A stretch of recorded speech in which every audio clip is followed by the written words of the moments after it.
There have to be small spaces where we can take risks and where we can make beautiful films.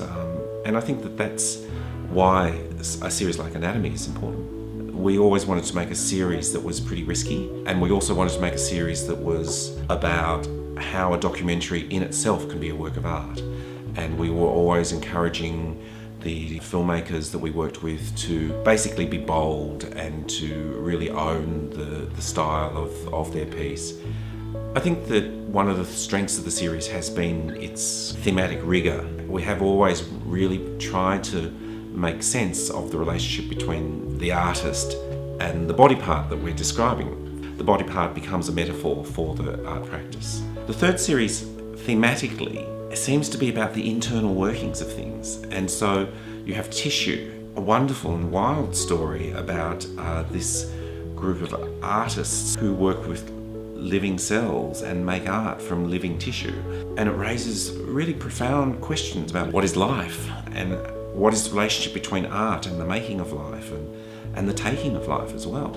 A film like Nerve seems to be about an artist's internal struggle to come to terms with a theoretical position on sex and sexuality and the reality of how humans interact.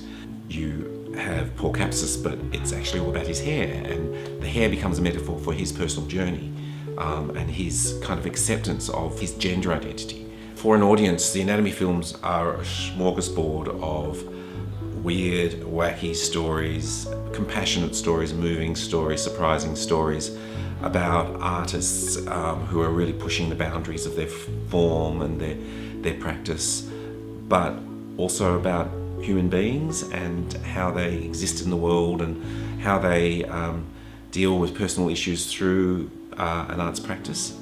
I think that there's the strength of the series is its eclecticism. There's such a breadth and width in what we've managed to cover in just 9 short films that it's like a degustation menu.